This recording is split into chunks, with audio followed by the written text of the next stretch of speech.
Hello? Yeah. Thank you so much. What a wonderful energy in the room. I love it. A lot of people are already going out for lunch. That worries me. Okay. So let's start by giving a big round of applause for the organizers and for the beautiful panelists here. A huge round of applause. We're here for experience, am I right? Let's give them a best experience that we can. You can't just stop right now. Just go on. A very unusual beginning, isn't it? I wanted to make sure after the session is over, half of the people are still sitting here. That's why I wanted to make sure the experience is given much ahead in advance. But having said that, let's talk about today's topic. And I will talk about first a bit about employee experience. And let's see, the world has changed dramatically, isn't it? 6 months back, we were talking about great resignation. We were talking about strategies.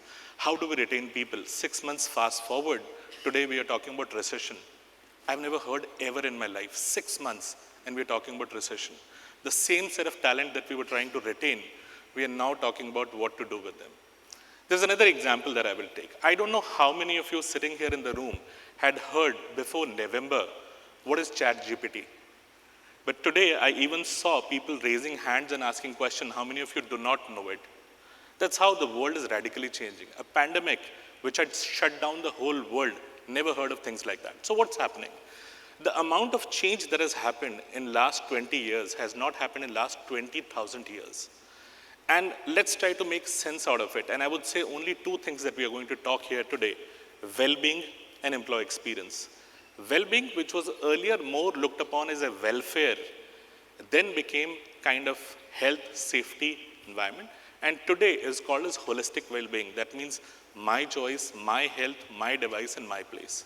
The same way, if you look at experience in terms of engagement, it started with retention and productivity, then became employee engagement. Now it is called as employee experience, and I was talking to my panelist, very soon it will be called as digital employee experience, which will be based on cognition and empathy. So the world is changing at a faster pace. And to demystify the story, I have a beautiful set of panelists here with me. And my first question is to you, Tarek, wherein I would want to understand this infusion of technology that has happened. How is it shaping the future of work, and what's the importance of well-being, and in particular, employee experience? What is happening in this technology world? Thank you very much for having this great panel. I guess the case for technology is very well known to all of us. Better technology will give us easier jobs, will save time, save costs, give us better quality, more flow of information to our staff. So the case is very clear about using technology in a better employee experience. But guess what? The whole issue that according to CIPD last study, 40% of staff feel that technology made their work harder. It makes it more complex. And 50% of them, they said they don't have the skill to run this technology in their organizations. So technology, of course, we know the case for it. We are all convinced with it. However, if we didn't enable our staff to have this technology, to have development programs and trainings, to better use the technology, to have a better employee experience, we'll still have the challenge of employee experience facing the organizations nowadays. Secondly, regarding to the performance and productivity, technology enabled lots of alternatives to staff. This gig economy rising up there. Now, anybody in the market can work as an Uber, can have a freelance job, can work remotely. Lots of options has been there for our staff. So the challenge now is transforming the mindset of employers. Most of the employers have this mindset that employees need to work for us. But we need to change this mindset of we need to make them want to work for us, not just the need. So we need to provide them with better experience in order to attract them and keep them on board and not to go for other alternatives regarding their job. One final thought on this, I guess technology will never replace, it's called employee experience. It will remain always human-based experience. So technology will not replace it, but it will enable it. Lots of us take this employee experience through lots of measurement. But I believe, as we discussed earlier, just one survey a year won't ever be indicative about the employee experience, how they feel. Employees live 36 the full year with you, so they have everyday feeling. Their feelings change every day. So you need to capture all data points every day, how they feel, how they do, how they act, their exit interviews, their satisfaction surveys, pulse surveys, checks, mood surveys. So you need to take every single data. Thanks to technology, it enabled us to monitor more, to get more data, have this continuous feedback. However, if we just stick to the numbers and forget about the human base factor, this won't solve the problem. Agree. So true, Tariq, and I do agree that human touch has to be there, despite of the fact technology is there. And my next question is to you. We see so much of infusion of technology that's happening. At the same time, the work models have changed, isn't it? People from work from office have become work from home, and now it's hybrids. Now, what's your take on it? Has the employee experience gone up or it's gone down? And second is it productive or it's counterproductive in these new model of work that you see which are evolving? So what's your take on that? Yeah, I think it's a really interesting topic. And when I was posed the question, I looked back and I thought, I thought about an organisation that I work with who traditionally very, very untrusting of the employees.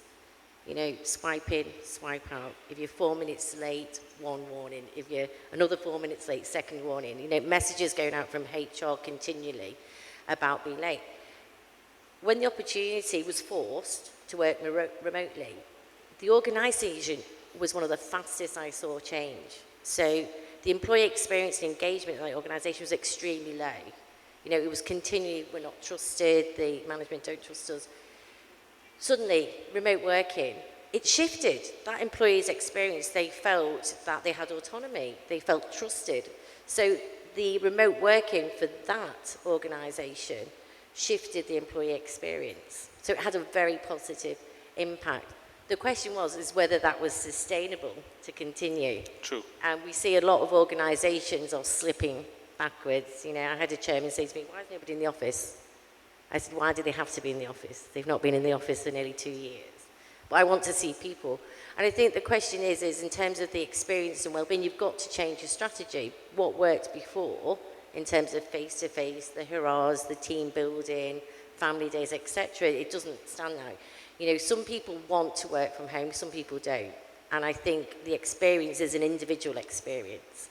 Because employee experience is a multiple of everybody's individual experience, and one size doesn't fit all. So you have to adapt. So if people are more comfortable working from home, that's fine, let them work from home, have the trust. It does open a huge talent pool. Struggling for talent, suddenly if you can work online, it doesn't matter where you are in the world, you open it as an organisation, the net to catch the talent. Some individuals, unfortunately, on the well-being side, it has impacted on people's mental health. I think I read a staggering statistic where, one of the feedback of people who are working remotely, who it doesn't fit them, are feeling the loneliness. And a statistic that came out from King's College in Dublin said that, Queen's College in Dublin, was that loneliness has the biggest impact on your morbidity rate than obesity, alcohol, smoking. So if you're an individual who needs that interaction and you're suddenly feeling isolated, then it's going to impact your employee experience. So I think as HR people, we have to be more open to different strategies for different people. I've never been a fan of everything for everybody, and different managers, they manage the people in different ways, so it's that flexibility. But I think the key is the linking to the individuals and how do you make that experience? How do you reach the people? True. It's fantastic because you can actually reach more people at one time than having everybody in. True. But, sorry.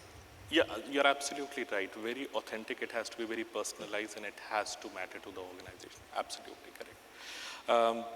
Taking that clue onward, and there's always, and that's my personal view, sometimes as CHROs, when we go and present our ideas and thoughts around employee experience, and my question is to you, Ali, we sometimes feel a little hesitant. Is our CEO going to invest in it? So my question here is, how do you strike a balance in between employee experience and business limitations? Am I right? That's a reality that we live in. Everybody wants to give their employees the best of the experience in the whole world. But is it one, correlating with my business? And second, what is my business reality? So that's my first question. And adding to that is, how do you calculate ROI on it, which is return on investment?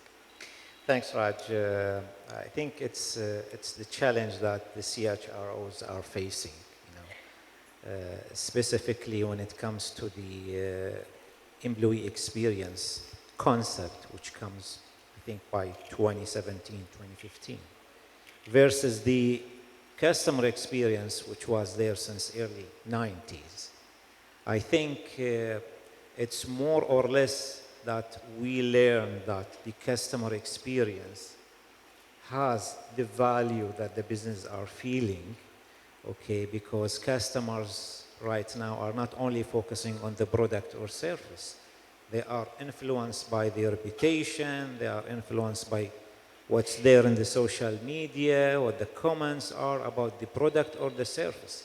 So the whole customer experience value has came up to the HR professionals to say, we need also to think about the employee experience, okay, similar to what we have seen on the CX.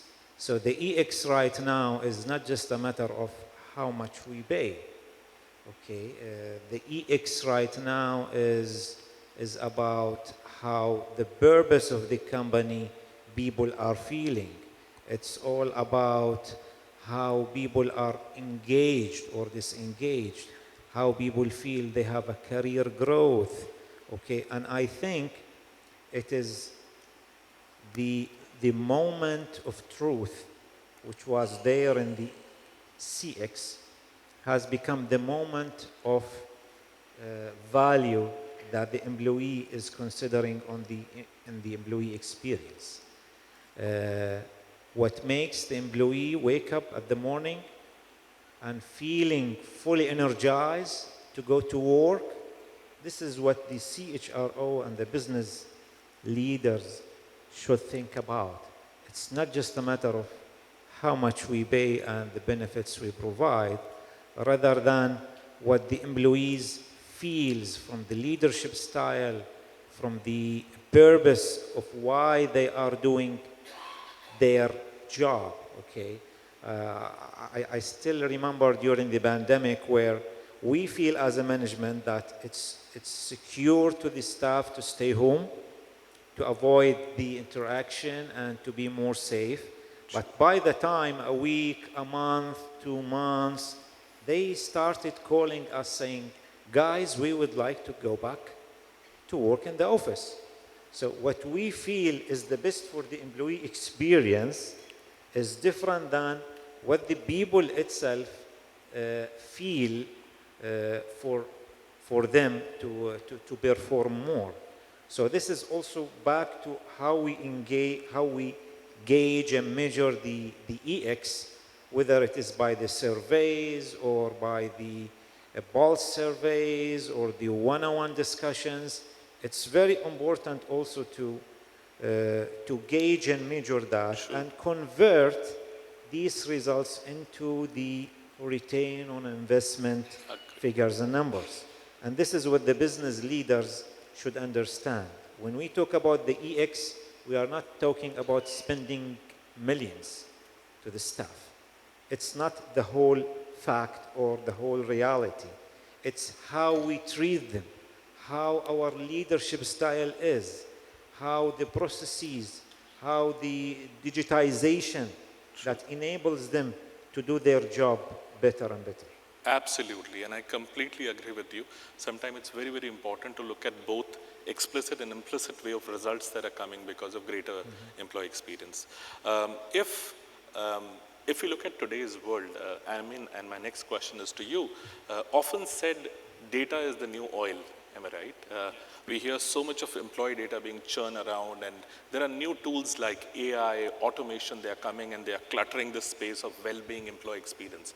What's your view on these new kids on the block, which is AI, automation, and how they are impacting the overall gamut of well-being, analytic experience, and automation? Well, I'd like to expand a bit about the role of AI, because I strongly believe that the future is not about AI, it's not about artificial intelligence, it's about augmented intelligence.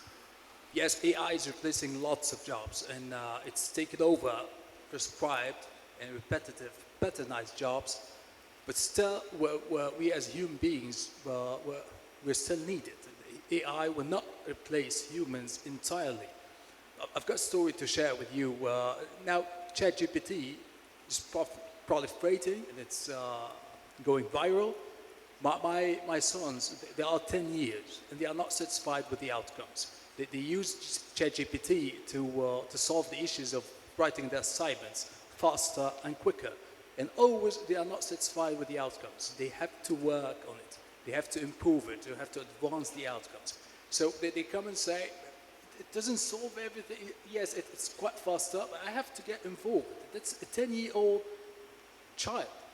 What about your employees? What about you as a leader? What about the organization? We need humans to make decisions, to conceptualize thinking, and to bring back innovation at work. A few weeks ago, we've hosted at ABI, at our job, a Dutch professor of data science and analytics. And we were exploring a new role that was put forward by McKinsey. It's called analytics translator.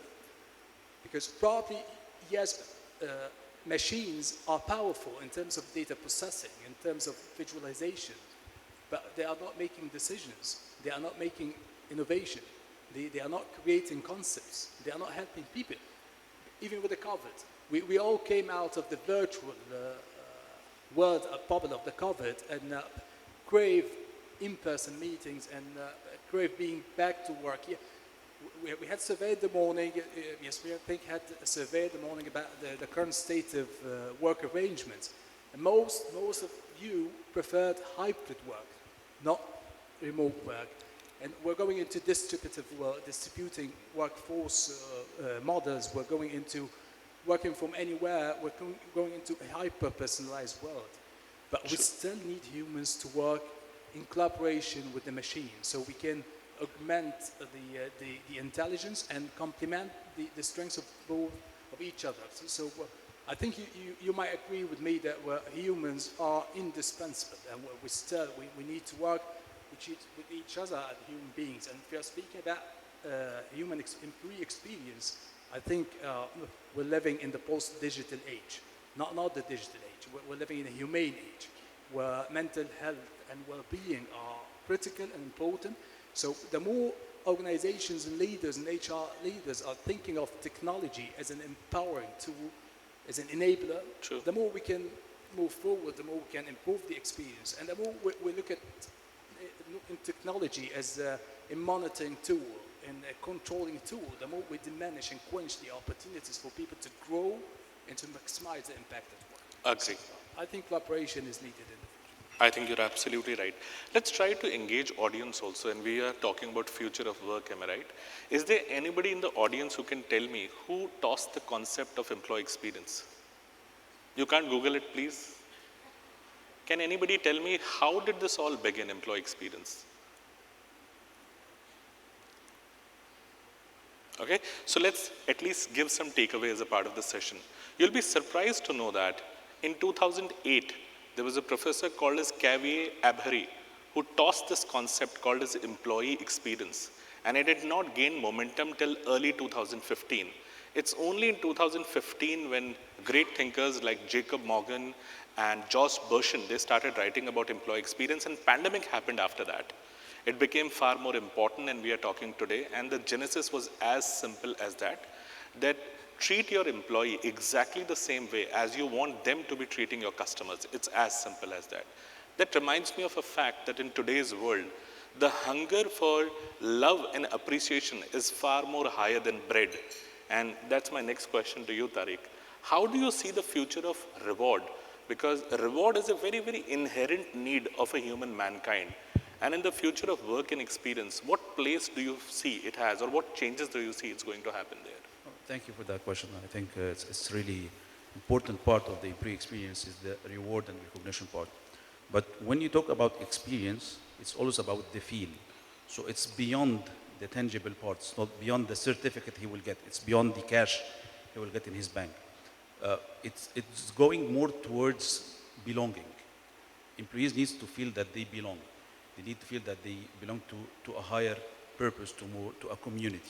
So the social recognition is the coming trend or is the rising trend now. Lots of companies using it.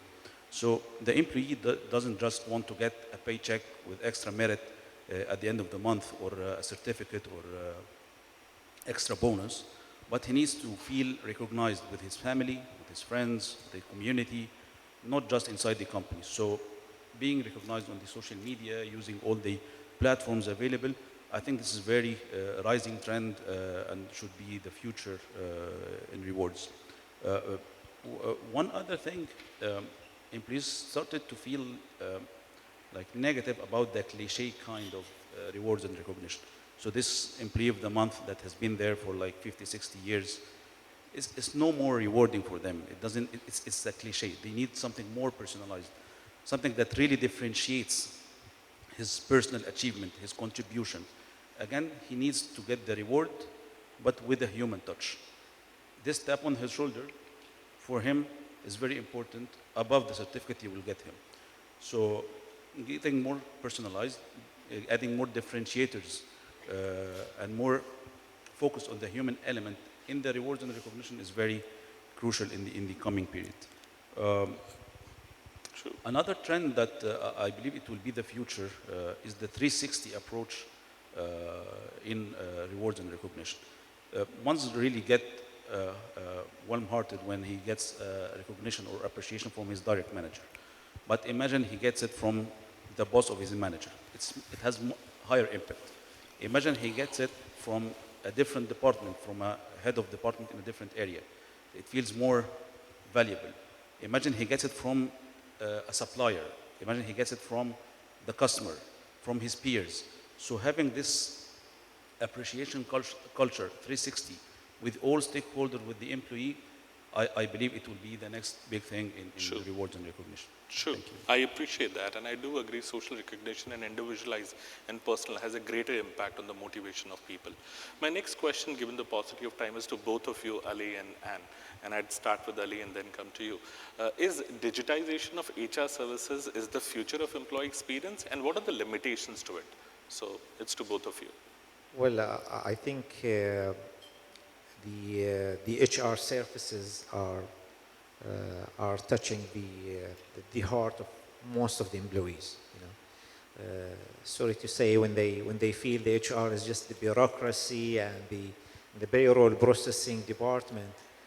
When the HR started providing the online services, when they started providing a very quick and personalized and tailor-made services to the employees, okay, people started the value of HR, which directly or indirectly enhanced the employee experience as an overall. Okay, so digitizing the services of HR and providing easy access, 24/7 services to the employees, for sure this is going to increase and enhance the employee experience. Not only this, okay, it enhanced the efficiency of the company as well. So by going paperless, by going in more efficient way rather than having, you know, lots of expenses, okay, so by this, you as a business leader can get a win, and you as an HR leader, okay, can enhance the employee experience of your staff. And I believe we are living in technology all around us, not only during our job. It's at home, it's at the shopping, it's at the street. Everywhere we are being treated by the technology. So having this in our workplace, this is definitely going to be a plus. Understood. What do you feel, and are the limitations to employee experience? Where do you feel that those are barriers that we can remove it? I think, sorry, one of the things I'd like to use this opportunity to mention is, you know, one of the hats that the CHRO wears that people don't often talk about. You know, we're advisors, we're counsel, but quite often we're also therapists. And one of the things that is a hot topic now when we're recruiting for talent is I often get asked is, you know, in terms of benefits, what are your well-being strategies? You know, what does your insurance cover? What is the maternity leave? What is the paternity leave? Do you offer support services? I think it's, you know, staggering statistics that, you know, currently that in 2017, 10% of the world suffered from some kind of mental illness. In 2021, it went up to over 20%. That's staggering. And I had a CHRO colleague say to me, well, it's not our problem. I said, if you're talking about 20% of your workforce, then it is our problem. People are spending more and more time in work, you know, whether that's online, whether it's hybrid. You know, we're expected to do more in less time. It's going to impact people's well-being. So if it isn't, the organisation doesn't look after its people, then everything else becomes irrelevant. And the cost and productivity, you know, anybody who's suffering from any mental health issues, which nobody tends to speak about, it's known that the 1/3 less have cognitive ability. You know, they make poor decisions at that time. And the longer you leave it, the more difficult it comes. And they said, but that is not the company's burden. I said, but the burden is on the organisation because at the end of the day, these people will suffer physical symptoms. It comes down to your insurance. It is going to affect your bottom line. So you can't ignore employee well-being. And I think now people are very much more focused on that in organisations in terms of what can you do. For me, I've seen a definitely shift in terms of you are no longer interviewing the employee are interviewing you, and you have to be aware of what experience you're going to provide them, and it has to be an authentic one, and also in terms of their well-being, what you're going to do in terms of support them. And I think around well-being, it is still not the conversation we're having enough as CHROs. True. So much agree with you. And in fact, if we look at it, the world demographics and dynamics are changing, you know. We had Zen X, Y, Z, then we talked about further, you know, looking at how boomers, you know, alphas are coming in, which is changing the complete workplace. And they have very different demands as a part of their work life, you know. We are hearing new terms altogether, which is career cushioning, quiet quitting, moonlighting, and there's so much happening around us. But they have very different needs, you know, very, very unique way of working, you know. They don't want to get hung up to a particular role. Their well-being needs are very different. Their employee experiences are very different. So what's your take on it? I mean, with this changing workforce and dynamics that's happening, how is the future is going to look like, and how will we accommodate so many different unique asks of different kind of employees, different geographies, different countries? So as a CHROs or HR leaders, what do we do to ensure that we have well-being strategies and employee experience strategies focusing towards productivity? Yes, that's a very good question, and I want to build on my colleagues explained, and I'll start with what Tarek has just specified about the personalization. We're living in a hyper-personalized world. We all get motivated when the service we receive is personalized, and talents are idiosyncratic. There's no, definitely, we all know that there's no one size fits all, but it's not just about Generation Z. We have 5 generations at work, at the same workplace right now. And also we have a very pressing thoughts of the aging population. The life expectancy age is going up, and we expect many people from older generations to stay at work for a longer time. And not just to stay at work, they are still productive, they're still effective, they're still contributing, and they have completely different expectations. And generations that also had different expectations. But you know how things are running? This moment, we're living in the fastest moment that we've ever lived. And that's the slowest moment that we will live ever, forever, in the future. So the acceleration of a change is becoming faster, and we expect Generation Alpha to get into the workplace earlier than before. Generation Alpha is not going to wait until being 20 years or 18 years to join. They are going to be disruptors for some organizations. And the whole story is not about performance. We need to think of how we look at our performance management systems, how we look at evaluating the performance of our people. And I will ask you a question here. How many of you are currently satisfied with the current state of performance management? If you are satisfied with the current state of your performance management systems, please raise your hands. No wonder. No wonder. It's not a surprise. For all HR managers, it's not a surprise. People are not satisfied, HR leaders are not satisfied, and managers are not satisfied. There must be something wrong here. We're looking at performance. However, based on statistics, 88% of Fortune 500 companies in 1955 are vanished, completely vanished. They are no longer there. It's not about performance. It's not about getting your target. It's about innovation. It's about having those engaged talents who can work collaboratively and use the power of diversity to promote collaborative intelligence and to come up with new solutions to help business future-proof themselves in the future. So it's about flexibility. We're moving. I'd like to use a metaphor of you moving from a beehive workplace, beehive-like workplace, or Swiss watch. I'm a fan of a Swiss watch, but the workplace is no longer a Swiss watch. It's no longer about discipline. It's no longer about control. It's no longer about rigid structure. We're moving into slinky coil-like workplaces, more agile, more responsive, more flexible. So organization could move forward. And most of the time we're speaking about our talents, but we need to put people in the center, and not by coddling our people, not by pampering them, but by holding them accountable. Holding them accountable for the engagement, for the development, for their well-being. Give them challenges and give them control. I want to copy the word of Daniel Pink, the renowned psychologist. In 2009, Daniel Pink has mentioned that management is an old technology.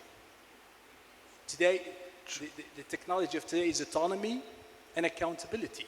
At ABI, with my current employer and with my former employer, we have already abandoned performance management systems entirely, and we have removed rating, we've removed evaluation, so nobody is evaluating anybody in the organization. We're holding people accountable for the progress, for the need, for the development, for customizing the benefits, for customizing their expectations, and we promote peer coaching, job crafting, helping people to expand the role and find a way to maximize the impact. And ironically, it is working. Even 360, many of us use 360, and it never works because it is associated with contingent rewards.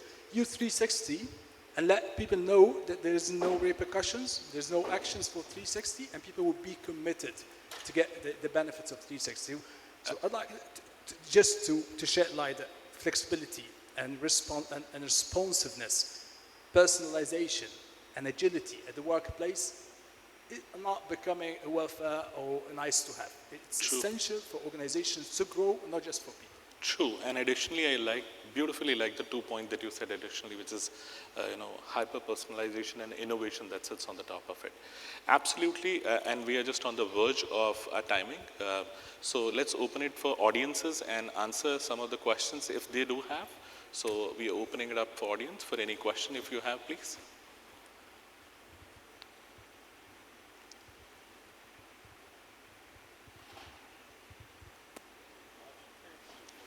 Yeah, can somebody give a mic there, or please?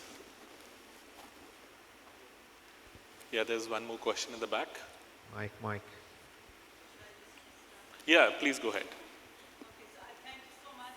We've had such a great experience here and listened to everything that you said.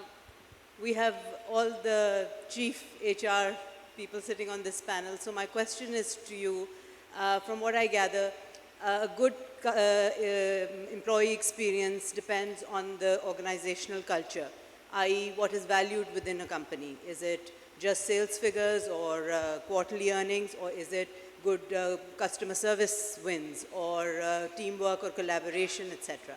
So as leaders in HR, how much of agents of change are you to affect organizational cultural change? Or is it just dependent on the top leadership only and HR is just supposed to follow that? Or can we also imagine being the change makers within the organizations? Yeah. Anybody would like to take this? I don't mind. I think we've just run out of time, but I think, the topic of culture and change and who drives that change in an organisation will be an entire, other conference.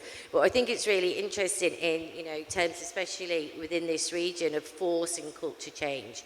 Because what my colleagues have said here is it's about personalisation. And what tends to come with a culture change is a blanket approach. But people will fight against that because we want to be seen as individuals, more so now. The generations that are coming up, they're very individualist. They want to speak out, they want to speak up. So I think in terms of championing change, yes, HR now has a seat at the table, but it also needs that voice. True. And along with that voice, it needs a budget, it needs the support. And I think this is where a lot of these programs fall down, because you need all of that. If you don't have all of that, if you don't have it all synergy in sync, it won't work, it will fail. And I think it's fantastic we are at that table. It's whether you can be effective at that table, I think, which both, other speakers have said earlier, is the difference and the key for HR in terms of driving that. True. I'll just quickly add 2 lines to it. Never start your change at the top, but make them the ambassadors of change and celebrate change with them. Because if you celebrate change with leadership at the top, it's easy to percolate it down the line. Second is, whenever you create an experience, just don't create it because everybody is doing it. Look at those moments that matters for employee and employee life cycle and then celebrate those changes with leadership. You will see a great impact on your culture. We'll just take the last question in the back since we are up time. And certainly to both of you who asked the question first, I'd request you to please come to Advantage Club counter. No sales, but your gifts are there. Hello, hi, good afternoon. Yes, my question is to Amin. Well, you said that P2P has been remote in your particular organization. How exactly do you manage to rank a particular employee within a department or to gauge the performance of an employee? If you don't have any numbers or you don't have any data, how exactly are you going to see how is this employee performing? How do you push the boundaries? What are the practical ways of going about it? Thank you. Yeah, thanks for the question. It's always expected when we say that we're abandoning rating. People would ask, how do you allocate rewards? How do you compensate people?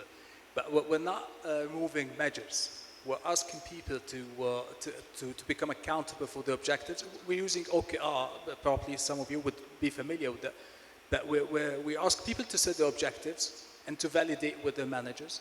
And so the managers are playing the role of the coach, but they are not approving or rejecting objectives. And people are responsible for the feedback of it. And we also use analytics translator because we think this is the future. We would not have managers evaluating performance in the field. We'd have performance analysts or analytics translators who are making or using data to help employees make sense of the outcomes.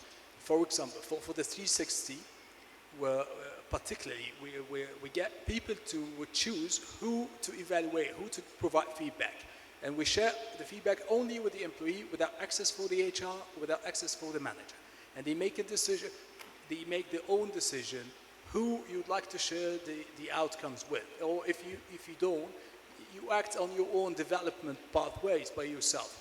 We have also peer coaching, and on the other side, we kept for years asking managers to have that coaching meeting with the employees at least for 2 times or 3 times per year, and it's always challenging.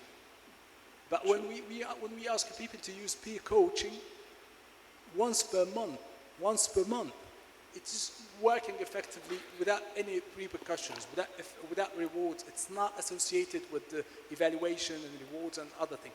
Because if you are working on the diversity agenda, we all are bias creatures. And also the problem with performance management is because of the rater's error. Because we are biased to people who are similar to us. We are biased to people who are aware of the recency effect and Hawthorne effect and halo effect and all that effects that are distorting the evaluation. we're using performance management systems actually to produce performance, but for years and decades, we're focusing on evaluating performance. Think of how feedback is helping others, and think of how feed forward would help. So instead of evaluating the past, try to focus on the future-looking cycle, how we can discuss the potential improvements of the next quarter. So the manager is responsible for coaching people to think of the future rather than evaluating the past. Then there are lots of details in terms of the reward model, but you need to include some parts of team-based rewards, individual rewards, organization rewards, and also to introduce flexible benefits and other aspects. And also recognition is not just about performance. Sometimes we need to recognize people for their own presence, for bringing their own self at work. Think of the strengths of our people and how we are using our job descriptions today. Who of you is doing the typical job description that you have received? If you already have had the chance to see the job description, who is keeping doing the same job? Jobs are evolving. Engagement is achieved when people can connect the highest strength with the highest challenge. So they feel like they are accomplished, they are making significant contribution, they could find a meaning and create meaning for the organization. So the more you think of people as responsible, accountable, and that they're adults. They are not, we have no fathers and mothers at work. We have, people are on the same level. People are, it's a collegiality issue. We all are colleagues. Get people accountable for the results and they will impress you with the outcomes. True. Simple model, use OKR. And if the same question you would have asked me in future of work, how the different models are going to work, it's as simple as that. World is moving towards Web 3.0. And I'm a part of Forbes Council. We discussed this there.